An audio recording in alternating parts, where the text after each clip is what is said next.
Hoy comenzamos la serie sobre la muerte de Monseñor Romero. Te llevaremos por los detalles de lo que sucedió en marzo de 1980. Quédate con nosotros y disfruta el video.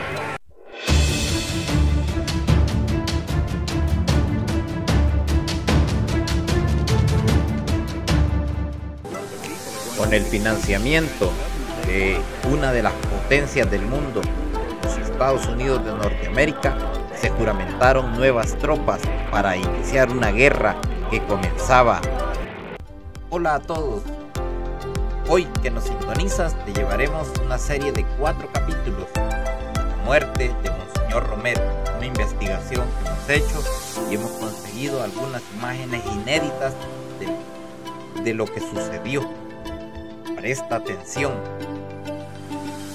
a todo lo concerniente a este video. Quédate hasta el final, suscríbete al canal y dale like para llevarlo a más personas.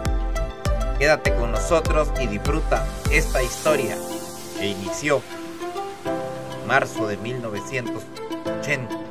Haremos un recorrido por unos años anteriores, a finales de 1977, pero sobre todo disfruta esta serie. Este es el capítulo número 1. Un Volkswagen rojo se aproxima a la capilla del Hospital de la Divina Providencia. En el asiento trasero del automóvil, un sicario armado con un rifle Roberts estadounidense de precisión. Su misión, asesinar al arzobispo de San Salvador.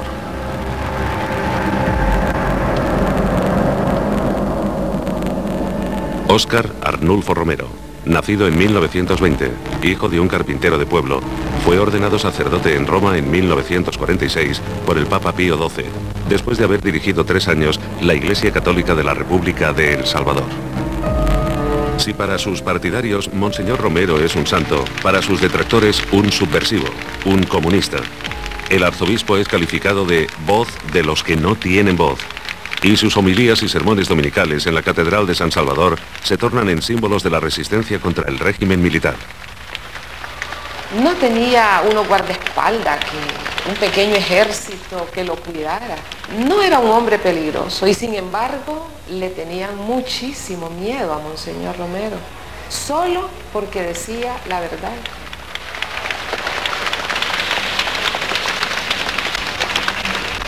Por eso él llegó a ser, y es todavía, creo yo, el hombre más amado en El Salvador y el hombre más odiado al mismo tiempo. En cada homilía, los domingos, Monseñor Romero destinaba un momento muy especial para hablar de la vida política y social del país y para plantear las denuncias de las graves violaciones sucedidas en El Salvador. Monseñor era un hombre tímido. Si estaba en una reunión informal, él casi no hablaba o casi no intervenía. Pero cuando llegaba al púlpito a decir su homilía, él se transformaba y era otro. Tenga en cuenta que El Salvador no puede producir más, pero déjenos tranquilos a nosotros, no nos molesten. Ustedes son violentos, ustedes son terroristas. Esto no es justicia. La Iglesia también señala esas diferencias, pero dice que la causa principal de estos problemas es la injusticia social. Y la Iglesia no promueve violencia ni odio, sino que predica paz, pero les dice la paz que podría haber, que se ha perdido, no puede venir si no hay justicia. You could walk down the village streets in Nicaragua. Por doquier en Nicaragua, Honduras, El Salvador y Guatemala, usted podía ir por las calles de los pueblos y escuchar por radio los sermones de Monseñor Romero.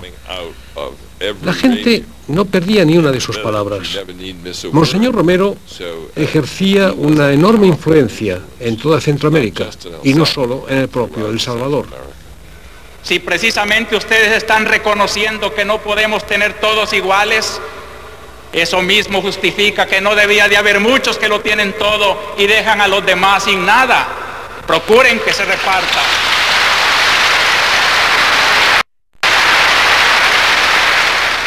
Había momentos de alegría, de euforia, de esperanza, de dolor, indignación, pero también, en definitiva, después de cada homilía, había un fortalecimiento de la conciencia de todos los que ahí estábamos.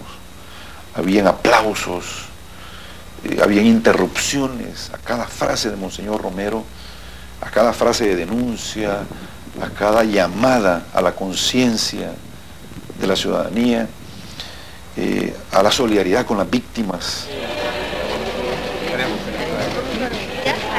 El gobierno, la Fuerza Armada desmentía las denuncias de Monseñor Romero, pero las denuncias tenían pruebas, siempre tenían pruebas, y las pruebas venían de las investigaciones que se hacían en la Oficina de Derechos Humanos del Arzobispado. Teníamos testimonios, teníamos denuncias, teníamos evidencias, y los muertos estaban ahí. Es decir, nadie inventaba los muertos, nadie inventaba los desaparecidos, los torturados.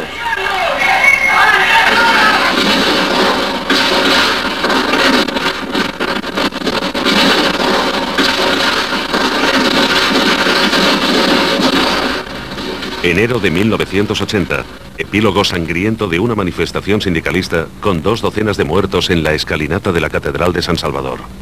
Una más de las masacres del ejército en el poder, en su fanático empeño por aplastar todo conato de oposición.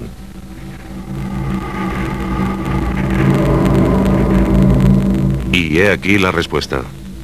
Entierro con honores estatales de un general que fue baleado por un comando guerrillero. Las llamadas 14 familias dominaron y explotaron El Salvador a lo largo de 30 años, tal como si el pequeño país centroamericano fuera una hacienda de su propiedad, con la bendición de la Iglesia Católica. De ahí que la oligarquía salvadoreña considerase que las homilías, sermones y declaraciones de prensa de Monseñor Romero fueran verdaderos llamados a la revolución y a la lucha contra Dios y la patria. Pues la razón siempre creo que le hemos señalado es la injusticia social. El aferramiento a mantener privilegios que ya no se pueden mantener porque el pueblo está muy concientizado y tienen que convencerse de que hay que cambiar de raíz todo el sistema.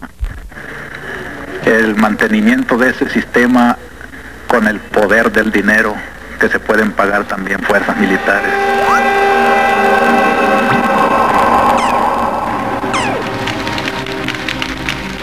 Apenas 3 años antes de su nombramiento como nuevo arzobispo de El Salvador, el sexagenario Monseñor había estado considerado como partidario y amigo del orden establecido, además de vehemente crítico de la teología de la liberación y del mensaje político del Evangelio.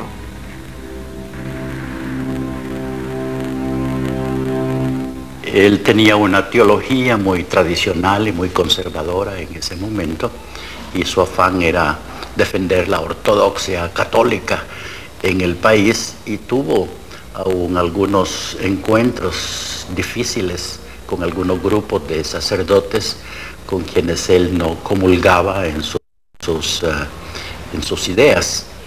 Para el pueblo era un obispo poco conocido, pero para la gente de la oligarquía, que son los que están moviendo más los hilos de la política en El Salvador, lo recibieron con mucha alegría, el nombramiento de un obispo que consideraban conservador y que consideraban que no les iba a ocasionar